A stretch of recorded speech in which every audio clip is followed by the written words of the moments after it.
அனைத்து நண்பர்களுக்கும் வணக்கம். நம்ம இந்த போன வீடியோல அரண்மனையில் நடந்த பல கெட்ட விஷயங்களுக்கு முக்கிய காரணமா இருந்தது ராஜாவோட பையன் இறந்து போன முடியல வருஷம் தான் தெரிய வந்திருக்கும். அவன் ஆன்மாவை அடக்கிறதுக்காக முயற்சி பண்ண சண்டையில ஹீரோ தான் கண் பார்வையை இழந்திருப்பாரு. அதுக்கப்புறம் என்ன நடக்குதுன்னு இந்த வீடியோல பார்ப்போம். இப்ப இளவரசியை தேடி ஹீரோ அவங்க பாட்டியோட வீட்டுக்கு தான் வரவும் பாட்டிமாவுக்கு என்னாச்சுன்னு தெரியல. முடியாத நிலைமையில படுத்த படுக்கையில இருக்காங்க. அங்க ஈரமும் வராரு. அவரால் பார்க்க முடியாம இருக்கலாம், ஆனா சில விஷயங்களை உணர முடியுது. இளவரசியோட பாதுகாப்புக்காக ஒரு தாயத்தை ஒரு பையில போட்டு கொடுத்திருப்பாரு. அந்த பையன் அங்கதான் கீழே விழுந்து கிடக்கு. வாசல் கதவு கிட்ட வரும்போது சில விஷயங்களை உணர்ந்திருப்பாரு. அதனால அந்த கதவு கிட்ட தொட்டு பார்க்கும்போது கீழே மந்திர எழுத்துக்களால் எழுதிருக்கும். ஏதோ ஒண்ணு தப்பா இருக்குன்னு தெரியும். அந்த பாட்டிமா கிட்ட வந்து உன் கதவோட வாசல்ல பேய்கள் வரக்கூடாதுன்னு மந்திர எழுத்துல எழுதிருக்க. அது எதுக்காக எழுதிருக்க? பேய்கள் இங்க வரக்கூடாதுன்னு நீ என்ன பாவம் பண்ண? என்கிட்ட இல்ல உண்மையை சொல்லு. உன் பேத்தியோட உயிர் ஆபத்துல இருக்க. நான் அவளை காப்பாத்தி ஆகணும். நான் பல தடவை சொன்ன அவளை கட்டுப்பாட்டுல இருட. தான் கட்டுப்பாட்டையும் மீறி அந்த இளவரசன் வந்திருக்கானா? அவளுக்கு ஏதோ ஒண்ணு நடந்திருக்கு. இங்க என்னதான் நடந்துச்சு தெளிவா சொல்லுன்னு சொல்ல அந்த பாட்டிமா அமைதியா தான் இருக்காங்க. இதுக்கப்புறம் இவங்க கேட்டு எந்த ஒரு பிரயோஜனம் இல்ல. ஹீரோ அங்க இருந்து கிளம்பி குளத்து கரெக்ட் தான் வராரு. கூடவே அந்த சின்ன பொண்ணு இருக்கு. ஹீரோ ஒரு வைக்கல் பூமியை உருவாக்கி அதுல தான் ரத்தத்தால எழுதின மந்திர எழுத்துக்களை ஒட்டி என் வீட்டுக்கு எதிர்ப்புறம் கிழக்கு பக்கத்துல ஒரு அறை இருக்கு, அங்க இதை போய் மாட்டி வச்சு நீ ஓடிடுன்னு சொல்லு. அந்த சின்ன பொண்ணு எதுக்காக இப்படி பண்ணணும்னு கேட்டா அப்பதான் இளவரசியை காப்பாற்ற முடியும்னு சொல்லிட்டு ஹீரோ ஆன்மா உலகத்துக்குள்ள போறாரு. ஏன்னா ஹீரோ இருந்த அந்த பழைய வீட்டுல தான் ஒரு கொடூரமான தீய சக்தி இருக்கும். இப்ப நிஜ உலகத்துல அந்த பொண்ணு பொம்மையை கட்டவும் அதுல இருக்க ரத்த வாடப்பட்டு அந்த தீய சக்தி வெளியில வருது. ஹீரோவுக்கு கண்ணு தரலனா கூட எப்படியோ கஷ்டப்பட்டு அந்த இடத்துக்கு வந்துருவாரு. அந்த பொம்மையில வர ரத்த வாடையை பார்த்துட்டு அது ஹீரோ தான் நினைச்சோட சக்தியை உறிஞ்சிறதுக்காக வரும்போது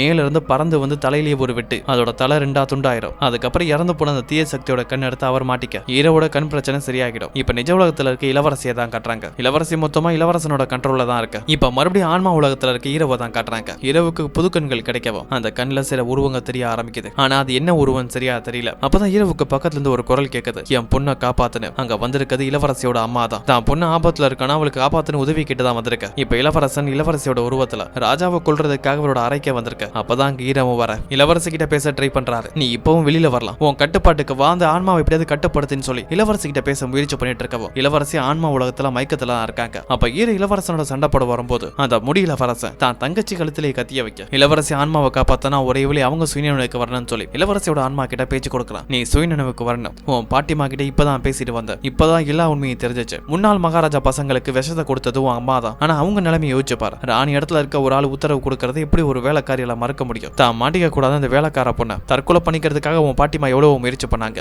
அப்ப உங்க அப்பா தான் உங்க அம்மாவை காப்பாத்தினாரு. அவங்களை காப்பாத்துறதுக்காக கல்யாணம் பண்ணாரு. உன் அப்பா தப்பானா இருக்கலாம், ஆனா உன் அம்மா தப்பான ஆள் இல்ல. தயவு செஞ்சு அவங்களுக்காக சுயநினைவுக்கு வான்னு சொல்ல இளவரசிக்கு தான் அம்மாவோட ஞாபகம் வர ஆரம்பிக்குது. அதனால சுயநினைவுக்கு வரவும் ஒரே நேரத்துல ஆன்மா உலகத்துல ரெண்டு பேருமே இளவரசனோட ஆன்மா மேல தாக்குதல் நடத்தவும் அந்த நேரத்துல இளவரசி நிஜ உலகத்துக்கு வர அவங்களே அறியாம கையில இருக்க கூர்மையான பொருள் எடுத்து காலில் குத்திக்குவாங்க. அவங்களுக்கு காலில் அடிபட்டுரும். அப்படி இருந்தும் வேகமா ஈரவை தான் பார்க்க போறாங்க. ஈரவை ஆன்மா உலகத்துல பாத்துருக்காங்கன்னா கண்டிப்பா ஒரு குளத்துக்கரில் தான் இருப்பாருன்னு தெரியும். வேகமா அந்த இடத்துக்கு வராங்க. ஆனா அதுக்கு முன்னாடி ஹீரோ தண்ணில இருந்து வெளியில வந்துருவாரு. இளவரசி கால இருந்து ரத்தம் வரும்ல, அந்த ரத்தம் வராத மாதிரி துணி கட்ட. அப்பதான் ஹீரோட முகத்தை பாக்குறாங்க. இவன் கரெக்டா கட்டான இவனுக்கு கண் பார்வை வந்துருச்சுன்னு தெரியும். அப்ப ஹீரோவோ உனக்கு நினைவு வந்ததால இளவரசனோட ஆவி இப்போதைக்கு போயிடுச்சு, ஆனா மறுபடியும் வரும். அதுக்கு முன்னாடி உன வைத்தியர் கிட்ட கூட்டிட்டு போறதா சொல்ல. அப்பதான் இளவரசி நான் என் அண்ணனோட கட்டுப்பாட்டுல இருக்கும் போது நீ அம்மாவை பத்தி சொன்ன. அந்த விஷயம் உனக்கு எப்படி தெரியும்? என் அம்மாவை ஆன்மா உலகத்துல பாத்தியா? அவங்க கிட்ட நான் பேச முடியுமான்னு கேட்க அது ஹீரோவோ இதுக்கப்புறம் உன் அம்மாவை உன்னால பார்க்க முடியாது. ஏன்னா ஆன்மா உலகத்துல உள்ள ஒரு தீய சக்தி உன் அம்மாவோட ஆன்மாவை எடுத்துக்கிட்டதா சொல்ல. அதை கேட்ட இளவரசி வருத்தப்பட இப்ப ராஜா ஹீரோவை பாக்குறதுக்காக வர சொல்லி இருப்பாரு. ஏன்னா நேற்று ராத்திரி இளவரசி ராஜாவோட அறைக்கு வரும்போது அவங்க வினோதமா நடந்துக்கிட்டதா பல பேர் சொல்லியிருப்பாங்க. அதை தெரியவும் தான் ராஜா அதை பத்தி கேட்கறதுக்காக வர சொல்ல ஹீரோவோ மகாராஜா அதெல்லாம் ஒரு பெரிய பிரச்சனையே இல்ல, நான் பாத்துக்கிறேன். சீக்கிரமாவே இளவரசன் ஆன்மாவை கட்டுப்படுத்தி அதை அடுத்த வாழ்க்கைக்கு அனுப்ப வைக்கிறேன்னு சொல்ல அதை கேட்ட மகாராஜா நீ அடுத்த வாழ்க்கைக்கெல்லாம் அந்த ஆன்மாவை அனுப்ப வேண்டியதில்ல, அந்த ஆன்மாவை மொத்தமா அழிச்சிருன்னு சொல்ல அதால பெரிய பிரச்சனையை உருவாகுன்னு சொன்னாலும் மகாராஜா அதை பத்தி கவலை இல்லைன்னு சொல்றாரு. அதோட ஹீரோவும் இந்த பிரச்சனையில இளவரசி இதுக்கப்புறம் தலையிட வேண்டியதில்ல, அவங்கள தள்ளியே வச்சிருக்கலாம்னு சொல்ல மகாராஜா கேட்க மாட்டாரு. அவைகள் பேசுறதை கேட்கக்கூடிய சக்தி என் பொண்ணு கிட்ட இருக்கு, அவ கண்டிப்பா உனக்கு உதவியா இருப்பான்னு சொல்ல அதால உங்க பொண்ணுக்கே ஆபத்து வரலாம்னு சொன்னாலும் மகாராஜாவும் என் பொண்ணை பத்தி கவலைப்பட நான் இருக்கேன், நீ கவலைப்பட வேண்டியதில்ல. நீ யாரு என்னன்னு உன் தகுதியை மறந்து என் பொண்ணு மேல ஆசைப்படுறியான்னு கேட்க கண்டிப்பா இல்ல மகாராஜா, உங்க பொண்ணு மட்டும் என் கூட வேலை பார்த்தா ராஜ ரகசியங்கள் பல உங்க பொண்ணுக்கு தெரிய வாய்ப்பு இருக்கு, அதனாலதான் வேணான்னு சொல்றேன். மகாராஜாவை மீட் பண்ணதுக்கு அப்புறம் இளவரசி தான் பார்க்க ஈர வர. அப்பதான் இளவரசி தூக்கத்துல இருந்து எந்திரிக்கவும் ஈரவை பார்த்துட்டு உன் கண் பார்வை வந்துச்சு அது எப்படின்னு கேட்கவும் நேற்று ஒரு தீய சக்தியை கொண்டாதோட பார்வையை நான் எடுத்துக்கிட்டேன், அந்த தாயத்தை வச்சிருக்க பைய கொடுத்து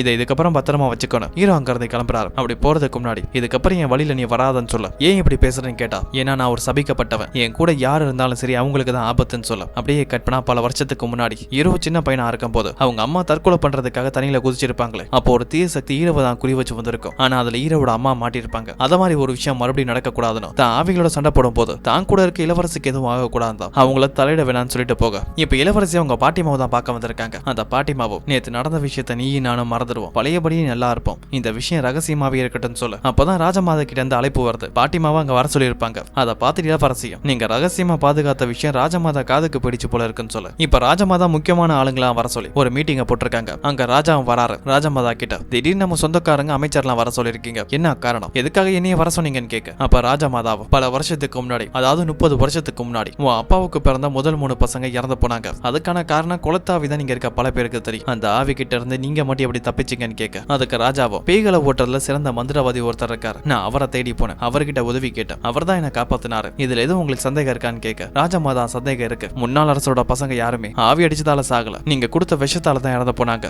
இதே நாள் நிரூபிக்க முடியும். இக்காங்கோட பையனை வர சொல்ல அந்த பையனோட ஹெல்த் கண்டிஷன் ஆல்ரெடி மோசமா இருக்கும். அந்த பையனை தான் தூக்கிட்டு வராங்க. அந்த பையன் மயக்கம் போட்டு விழுறதுக்கு முன்னாடி அவனுக்கு ஒரு மிட்டாய் பாக்ஸ் போயிருக்கு, அதுவும் உங்ககிட்ட இருந்து, அதுல நீங்க விஷம் கலந்துருக்கீங்க, அதனாலதான் அந்த பையனோட நிலைமை மோசமா இருக்கு, இதே மாதிரிதான் உங்க அண்ணனுங்களையும் விஷம் கலந்து கொன்னீங்கன்னு சொல்லவும் அப்ப ராஜாவும் நான் தப்பு பண்ணல நிரூபிக்க முடியும்னு சொல்லிட்டு அந்த மிட்டாய் பாக்ஸ் எடுத்துட்டு வர சொல்றாரு. அதுல இருக்க ஒரு முட்டாய் எடுத்து சாப்பிடவும் இன்னும் கொஞ்ச நேரத்துல இறந்து போனாலும் இல்ல மயக்கம் போட்டாலும் ராஜமாதா சொல்றது உண்மை இல்லனா உண்மையை நான் சொல்றேன், இக்கங்கோட பையன் நிலைமைக்கு முக்கியமான காரணமே அந்த குளத்துக்கார பேய் தான், இது என்னால நிரூபிக்க முடியும், இந்த பையனை அரண்மனையை விட்டு வெளியில கொண்டு போங்கன்னு சொல்ல அங்க இருக்கிற ஆளுங்க அந்த பையனை வெளியில கொண்டு வராங்க. வெளியில கொண்டு போன கொஞ்ச நேரத்துல அவனுக்கு முழிப்பு வந்துடும். அதனால இது குளத்துக்கார பேயோட வேலை தான் எல்லாரும் நம்ப ஆரம்பிக்கிறாங்க. அப்பதான் ராஜாவும் அந்த குளத்துக்கார பேய் இத்தனை பேரை வேட்டையாட யாரு காரணம், என் அண்ணன்களையும் என் மகன்களையும் இறந்து போக யாரு காரணம், இதுக்கெல்லாம் முக்கிய காரணம் ராஜமாதா. ராஜமாதா அவங்க பொறாமையால ஒரு பொய்யான பழிய போட்டு மன்னருக்கு பிடிச்ச ராணி ஒரு ஆளை கொன்னாங்க. அந்த ராணி தான் குளத்துக்கார பேயா மாறி நம்ம குடும்பத்தையே பழி வாங்குறா. இதுக்கெல்லாம் காரணம் ராஜமாதா தானே. அவங்க மேலேயே பழி போடவும் ராஜமாதா கத்துறாங்க, அழுகுறாங்க, நான் தப்பு பண்ணலன்னு. அப்ப ராஜா பக்கத்துல வந்து அவங்க காது கேட்கற மாதிரி மட்டும் நீங்க பண்ண பாவத்துக்கான பலனை நீங்க அனுபவிச்சுதான் ஆகணும்னு சொல்லிட்டு அங்க இருந்து கிளம்ப இப்ப இளவரசி அவங்க அப்பா கிட்ட வந்து இக்காங்கோட பையனை உண்மையில இறந்து போன இளவரசனோட ஆன்மா தான் தாக்கியிருக்கு, அதுக்கான காரணம் ரத்த குறவு மட்டும் இல்ல, அரச வாரிசு யாரா இருந்தாலும் சரி அந்த ஆன்மா கொள்ளுங்கிற விஷயம் உங்களுக்கு நல்லாவே தெரிஞ்சிருக்கு, அதனாலதான் அந்த பையனை சாகடிக்கிறதுக்காக அடுத்த வாரிசா தேர்ந்தெடுத்தீங்க சரியான்னு கேட்கவும் ராஜாவும் நீ கேட்ட கேள்விக்கு என்னால பதில் சொல்ல முடியாது, அதுக்கு முன்னாடி நீ யாரா இருக்கன்னு சொல்லு, இங்க நடக்கிற பல விஷயங்களை நான் கவனிச்சுட்டு தான் இருக்கேன், உன் அண்ணனோட ஆன்மா உன்னை பிடிச்சிருக்குன்னு எனக்கு நல்லாவே தெரியும், அந்த ஆன்மா வலிக்கிற வரைக்கும் என் முன்னாடி வராத, உன் மேல எனக்கு நம்பிக்கை இல்லைன்னு சொல்ல அதுக்கு இளவரசியும் எனக்கு உங்க மேல நம்பிக்கை இல்லப்பா, உங்க மூத்த 2 பசங்க எப்படி இறந்து போனாங்க, அவங்கள விஷம் குடிச்சுதான் இறந்து போனாங்க, நீங்க பண்ண பாவத்துக்கான தண்டனை உங்களுக்கு கண்டிப்பா கிடைக்கும்னு சொல்ல இப்ப ராஜமாதாவை தான் காட்டுறாங்க. அவங்க மேல ஒரு பொய்யான பொய்ய ராஜா போட்டிருப்பாரு, நடக்கிற மரணத்துக்குலாம் அவங்க தான் காரணம்னு ராஜா அவமானமும் படுத்திருப்பாரு, அதனால ராஜாவை குன்னே ஆகணும்னு வெறியோட இருக்காங்க. அப்பதாங்க இக்காங்க வரும்போது பேய் ஓட்டுற ஆளையும் கூட்டிட்டு வந்திருப்பான். இவங்க எல்லாரும் ஒன்னா சேர்ந்து ஏதோ ஒரு பெரிய திட்டம் போட இப்ப அரசவைக்கு வர மகாராஜாவை தான் காட்டுறாங்க. திடீர்னு அவரோட உடல்நிலை மோசமாகுது, இது கண்டிப்பா பேயோட வேலையா தான் இருக்கும்னு ராஜா ஈரவை கூட்டிட்டு வர சொல்ல இப்ப ஈர வந்து பார்த்தா ராஜாவை சுத்தி பல ஆன்மாக்கள் இருக்கு, அவங்க எல்லாருமே பரவக்கூடிய நோயால பாதிக்கப்பட்ட மக்களோட ஆன்மா தான் சொல்ல ராஜாவும் அவங்களே என்ன பழிவாங்க வந்திருக்காங்களான்னு கேட்டா ஹீரோ இல்ல அந்த ஆவிகளா அப்பாவி ஆன்மாக்கள், ஒருவேளை பழி வாங்குறதா முடிவெடுத்தா கூட அவங்கள கொண்டாங்களே படை வீரர்கள், அவங்கள தான் முதல்ல கொண்டு இருப்பாங்க, அதுக்கப்புறம் தான் உங்களை தேடி வந்திருக்கணும், ஆனா அந்த ஆன்மாக்கள் டைரக்டா உங்களை தேடி வந்திருக்கணும், யாரோ அந்த ஆன்மாக்களுக்கான வழியை காட்டி இருக்கணும், நீங்க தான் உங்க மரணத்துக்கு காரணம்னு, அது கண்டிப்பா முடி இளவரசனோட ஆன்மாவா தான் இருக்குன்னு சொல்ல ராஜா உடனே அந்த இளவரசனோட ஆன்மாவை அழிக்க சொல்றாரு. அப்ப ஈரவும் உங்களை சுத்தி இருக்க ஆன்மாக்கள் என்ன பண்ண போறீங்கன்னு கேட்டா இது எல்லாமே அப்பாவி ஆன்மாக்கள், இவங்களுக்கான முக்தி பூஜை நடத்தி ஆன்மாக்களை சாந்தப்படுத்தி மறுபாலுக்கு அனுப்புறதா சொல்ல இப்ப ராஜாவை மீட் பண்ணி ஈர வரும்போது அங்க இளவரசி வராங்க. ஈரோட நடவடிக்கையை பார்க்க நீ நடந்துக்கிற விதம் பார்த்தாலே சரியில்லை, ஆன்மா உலகத்துல அந்த தீய சக்தியோட கண்ணை எடுத்ததா சொன்னி அதுக்கப்புறம் தான் உன் நடவடிக்கை மாறுச்சு, உண்மையை சொல்லு, அந்த கண்ணு உன்னை பலவீனமாக்குதான்னு கேட்டா ஹீரோ அதுக்கு பதில் சொல்லாம நான் ஏற்கனவே சொல்லிட்டேன் என் வழியில மறுபடியும் வராத, இளவரசனோட ஆன்மாவை நானே பாத்துக்கிறதா சொல்ல இளவரசியும் நடந்த பிரச்சனையில என்னோட பங்கு இருக்கு, என் குடும்பத்து மேலேயும் தப்பு இருக்கு, என்னால இதுல இருந்து ஒதுங்கி இருக்க முடியாதுன்னு சொல்ல அது கீரவும் என்னாலையும் உன்னை பணி வைக்க முடியாது, உன் அண்ணன் இறந்து போன இளவரசன் கண்டிப்பா வருவான், ஏற்கனவே உன் அம்மாவோட ஆன்மாவை என்னால காப்பாற்ற முடியல, குறைஞ்சது உனக்காக உன் அப்பாவோட உயிரையாவது நான் காப்பாத்துவேன்னு சொல்ல இளவரசியும் எனக்கு உன் மேல நம்பிக்கை இருக்குன்னு ஹீரோட கையை பிடிக்கிறாங்க. இவங்களுக்குள்ள காதல் மலர இப்ப ஹீரோட ரத்தத்தால மந்திர வார்த்தைகள் எழுதின பேப்பரை கொடுத்து மகாராஜாவோட அறையில ஒட்ட சொல்லியிருப்பாரு. அதுக்காக இளவரசி வரும்போது அப்பதான் ஒரு ஆன்மாவோட குரல் கேக்குது. இளவரசனுக்கு கீழே வேலை பார்த்தானே அது ஒரு சின்ன பையன், அந்த பையனோட ஆன்மா தான் இது, அவன் இளவரசிக்கிட்ட ஏதோ ஒன்று சொல்ல முயற்சி பண்ண இளவரசி அவங்க அப்பா கிட்ட இங்க இருக்கிற ஆன்மா முடியலவரசனை பத்தி ஏதோ ஒன்று சொல்ல முயற்சி பண்ணுதுன்னு சொல்ல ராஜா உடனே அங்க இருந்து தான் பொண்ணை போக சொல்றாரு. இப்பவே நீ இங்க இருந்து போ, நீ எதையும் தெரிஞ்சுக்க கூடாதுன்னு சொல்ல இளவரசியும் உண்மை தெரியாம நான் இங்க இருந்து போக மாட்டேன், என்கிட்ட உண்மையை சொல்லுங்கப்பா, முடியலவரசனை ஏன் கொன்னீங்கன்னு கேட்கவும் ராஜாவுக்கு வேற வழி இல்லாம உண்மையை சொல்ல என் அம்மாவோட வழியில வந்த வாரிசுகள்ல ஒரு சிலரால ஆன்மாக்களால பேச முடியும், எப்படியோ ஓங்கிட்ட இருக்க சக்தி மாதிரியே உன் அண்ணன்கிட்டயும் பேய்கள்கிட்ட பேசுற சக்தி இருக்கணும், அதை பத்தி இளவரசன் சாகிறதுக்கு கொஞ்ச நாளைக்கு முன்னாடி தான் ராஜாவுக்கே தெரியும். அந்த சக்திகளை பத்தி தெரிஞ்ச உடனே ராஜா தான் மகனை வர சொல்லியிருப்பாரு. இதுக்கு முன்னாடி இருந்த என் அப்பாவோட பசங்க, அதாவது ராஜாவோட அண்ணனுங்க எப்படி இறந்து போனாங்கிற விஷயத்தை கேட்கவும் அதுக்கு முடியலவரசனும் அவங்க சாபத்தால இறந்து போனதா சொல்லியிருப்பாரு. ஆனா ராஜா அவங்க சாபத்தால இறந்து போகல, நாங்க தான் அவங்கள விஷத்தை கொடுத்து கொண்டோம் எங்க சுயநலத்துக்காக, இது யாருக்கும் தெரியாது இறந்து போனவங்கள தவிர, ஆனா அதே மாதிரி பேய் தான் கொண்டுதான் என்னோட மத்த பசங்க இறந்து போனாங்க, அதுக்கான காரணம் என்னவா இருக்குன்னு யோசிச்சேன். அப்பதான் தெரிஞ்சிச்சு இறந்து போன ஆன்மாக்களோட உன்னால பேச முடியும் தெரிஞ்சுக்கிட்டேன், முடியலவரசனாக நீ தான் என் மத்த பசங்க பசங்களை கொன்னு இருக்கான்னு சொல்ல இளவரசனோட உடம்பு ஏதோ மாதிரி பண்ணுது. அப்பதான் தெரியும் அவன் அப்பா கொடுத்த டீல விஷம் கலந்திருப்பாருன்னு. ஏன் இப்படி பண்ணீங்க, ஏன் என்ன கொல்றீங்கன்னு கேட்க அதுக்கு ராஜாவும் உன்னை கொன்னது நான் இல்ல, குளத்துக்கு ஒரு ஆன்மா தான் கொன்னுச்சு, அப்படிதான் எல்லாரும் நம்புவாங்கன்னு சொல்ல மகாராஜா அந்த இடத்துல விஷ பாட்டில் எடுத்து வைக்க அதுல இருக்க மொத்த விஷயத்தையும் குடிச்சிட்டு உங்களை மட்டும் இல்ல உங்க வம்சத்தையும் அரச வாரிசுகளையும் பழிவாங்கிறதா இளவரசன் சபதம் எடுத்திருப்பான். இந்த விஷயம் எல்லாத்தையும் தான் பொண்ணுகிட்ட சொல்லி முடிக்கும் போது ராஜாவோட உடல்நிலை சரியில்லாம போயிடும். அவர் மேல ஆன்மாக்களோட அறிகுறி தெரியும். இப்ப ஆன்மா உலகத்தை தான் காட்டுறாங்க. முடியல இளவரசன் மன்னரால் இறந்து போன ஏகப்பட்ட ஆன்மாக்களை அரண்மனைக்கு கூட்டிட்டு வராரு. அதுக்கு உதவியா நிஜ உலகத்துல ராஜமாதாவோ அந்த பேய் ஓட்டுற ஆளு மூலமா பூஜை நடத்திட்டு இருக்காங்க. இப்ப ஆன்மா உலகத்துல தான் ஹீரோ இருக்கவும் அந்த இளவரசன் அழிக்க முயற்சி பண்ண ஹீரோ வளாத முடியல. அவனை காப்பாத்த ஏகப்பட்ட ஆன்மாக்கள் இருக்கு. அதை சமாளிக்க முடியாம ஹீரோ மறுபடியும் நிஜ உலகத்துக்கே வர. அப்பதான் இளவரசின் குளத்துக்கரைக்கு வராங்க. ஹீரோவோ இங்க ஏகப்பட்ட ஆன்மாக்கள் இருக்கு, நம்ம நினைக்கவே முடியாத அளவு இந்த அரண்மனையில பெரிய அழிவு நடக்க போறதா சொல்ல இப்ப ராஜமாதாவை தான் காட்டுறாங்க. ராஜா சிம்மாசனத்துல உட்கார்ந்து ராஜாவோட உடல்நிலை மோசமா இருக்கு. அவருக்கு அப்புறம் இதுல உட்கார உரிமை எனக்கு தான் இருக்குன்னு சொல்லவும் அப்ப ராஜமாதாவோட மூக்குல இருந்து ரத்த வர அவங்களுக்கு மட்டும் இல்ல அங்க உள்ள பல அமைச்சர்கள் அரசு அதிகாரிகள் பணியில இருக்க எல்லாருமே பல பேர் பாதிக்கப்படுறாங்க. இது எல்லாத்துக்கும் முடியல வரசன் தான் காரணம். இப்ப ஈரம் ஒரு பெட்டியை காட்டி நான் ஆன்மா உலகத்துக்கு போகும்போது இந்த பெட்டியை எடுத்துட்டு போய் இளவரசனோட ஆன்மாவை இதுல அடைக்க போறதா சொல்ல இளவரசியும் எதுக்காக அடைக்க போறோம், அவரை மறு உலகத்துக்கு அனுப்ப வேண்டியதானு கேட்டா அது என்னால முடியாது, உன் அண்ணனுக்கு துணையா ஏகப்பட்ட ஆன்மாக்கள் இருக்கு, அதை சமாளிக்கவும் முடியாது. இன்னைக்கு ராத்திரி அரண்மனையில ஒரு பூஜை நடக்க போது உன் அண்ணனுக்கு துணையா இருக்க பல ஆன்மாக்களை முக்தி அடைகிறதுக்கான பூஜை நடக்க போது அந்த பூஜை மட்டும் முடிஞ்சா அந்த ஆன்மாக்கள் அண்ணன் விட்டு போயிடும். அது மூலமா அண்ணன் பலவீனம் ஆயிடுவான். அதுக்கப்புறம் அண்ணன் இளவரசனோட ஆன்மாவை மறு உலகத்துக்கு அனுப்புறதா சொல்ல இப்ப இளவரசோட வீட்டுல தான் இருக்கவும் அங்க இருந்து தன்னோட வீட்டுக்கு போறாரு. அப்படி போகும்போது இளவரசியும் கூட வராங்க. அப்பதான் அங்க இருக்க ஒரு தீய சக்தியை பாக்குறாரு. மூங்கில் புதருக்குள்ள இருக்க அந்த தீய சக்தி ஈரவை பார்த்து உன் அம்மா இறக்கும் போதே நீ இறந்து போயிருக்க, அப்ப தப்பிச்சிட்ட, இன்னைக்கு நீ இறந்து போக போற, உன் உயிர் வாங்கிட்டு இருந்து இல்லாம வாழ போறதா சொல்ல அதை இளவரசியும் கேட்கறாங்க. அங்க இருந்து வீட்டுக்கு வர அப்ப இளவரசியும் இன்னைக்கு ராத்திரி நீ ஆன்மா உலகத்துக்கு போகும்போது நானும் கூட வரதா சொல்றாங்க. ஹீரோ வேணாங்கிறாரு. ஏன்னா அங்க வந்தா இளவரசியோட ஆன்மா அழியறதுக்கு வாய்ப்பு இருக்கு, அதனாலதான் வேணான்னு சொல்லவும் அப்ப இளவரசி ஹீரோவுக்காக ஒரு மூலிகை மருந்து கொடுக்குறாங்க. இதை குடிச்சவும் ஆன்மாவுக்கு சக்தி அதிகரிக்குன்னு சொல்ல ஹீரோ அதை குடிச்சு முடிச்சதுக்கு அப்புறம் இளவரசியும் நான் இங்க வரதுக்கு முன்னாடி என் பாட்டியோட வீட்டுக்கு போயிட்டு வந்தேன்னு சொல்ல ஹீரோவோ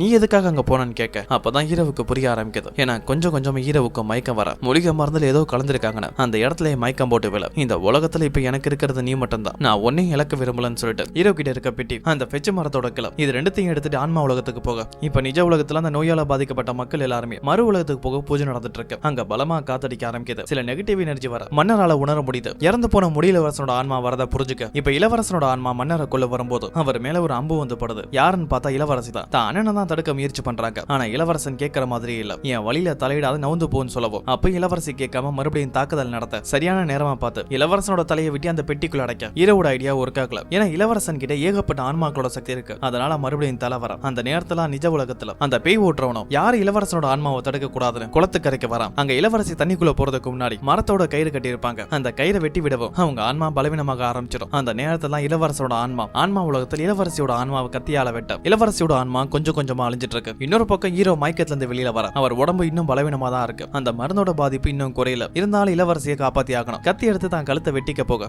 அதை பார்த்த குட்டிச்சாத்தானம் ஹீரோவை தடுக்க முயற்சி பண்ணுது. இளவரசியை காப்பாத்த இது மட்டும் தான் வழின ஹீரோ தன்னைத்தானே தான் கழுத்தை அறுத்துக்க அங்க இருந்து ஆன்மா உலகத்துக்கு வர. ஆனா இந்த தடவை ஆன்மா உலகத்துல அவர் இருக்கிற இடத்துக்கு வராம வேற ஒரு இடத்துக்கு போறாரு. அங்கதான் முதன்மை ஆக்கி இருக்கு. தீய சக்தியோட ஆரம்பமே இதுதான். ஹீரோ அந்த சக்தியை மீட் பண்றாரு. இளவரசியோட உயிரை காப்பாற்றணும். அரண்மனையில உள்ள இந்த இளவரசனோட ஆன்மாவை அழிக்கணும். அதுக்கான சக்தி வேணும். அந்த சக்தியை நீதான் எனக்கு கொடுக்கணும். அப்படி கொடுத்தா நீ என்ன சொன்னாலும் கேட்க தயாரா இருக்கிறதா ஒப்பந்தம் போட அந்த ஆதிமூல ஆக்மியும் ஒரு மந்திர வாழை கொடுத்து ஹீரோவுக்கு அபாரமான சக்தியும் கொடுக்க இப்ப இளவரசியை கத்தியால குத்துறது மட்டும் இல்லாம அவங்க ஆன்மா சக்தியை முழுசா அழிறதுக்குள்ள அந்த ஆன்மா சக்தியை கொஞ்சம் கொஞ்சமா உறிஞ்சிட்டு இருக்க. அப்ப ஹீரோ அங்க வராரு. ரெண்டு பேருமே சண்டை போட ஆரம்பிக்கிறாங்க. ஒரு அருமையான கத்தி சண்டை போயிட்டு இருக்க. ஹீரோ வந்து இளவரசனுக்கு ஈடு கொடுத்து சண்டை போட்டுட்டு இருக்க. ஆனா இளவரசனுக்கு துணையா ஏகப்பட்ட ஆன்மாக்கள் இருக்கவும் அது எல்லாம் ஹீரோவை தடுக்குது. அப்பதான் நிஜ உலகத்துல மகாராஜாவும் அந்த முக்திக்கான பூஜை நல்லபடியா போயிட்டு இருக்க. ராஜா மன உருகி மன்னிப்பு கேட்கிறாரு. ஆன்மாக்கள் கிட்ட நான் உங்களுக்கு பண்ணதெல்லாம் அநீதிதான். ஆனா ஒரு ராஜாவா நான் என்னோட கடமையை தான் செஞ்சேன். பரவக்கூடிய நோயால பாதிக்கப்பட்ட உங்களை நான் கொல்லனா உங்ககிட்ட இருக்க மத்தவங்களுக்கு அந்த நோய் பரவும். அது மூலமா மொத்த நாடே பாதிக்கப்படும். மிஞ்சி இருக்க மக்களை காப்பாத்தவும் மிஞ்சி இருக்க உயிர்களை காப்பாத்தவும் தான் என் மனசை கல்லாக்கிட்டு இப்படி ஒரு முடிவெடுத்தேன். உங்களை கொன்ன நான் பண்ண தப்புக்கான தண்டனை எனக்கு கண்டிப்பா கிடைக்கும். ஆனா உங்க ஆன்மாக்கள் சாந்தி அடையிட்டு மன்னிப்பு கேட்க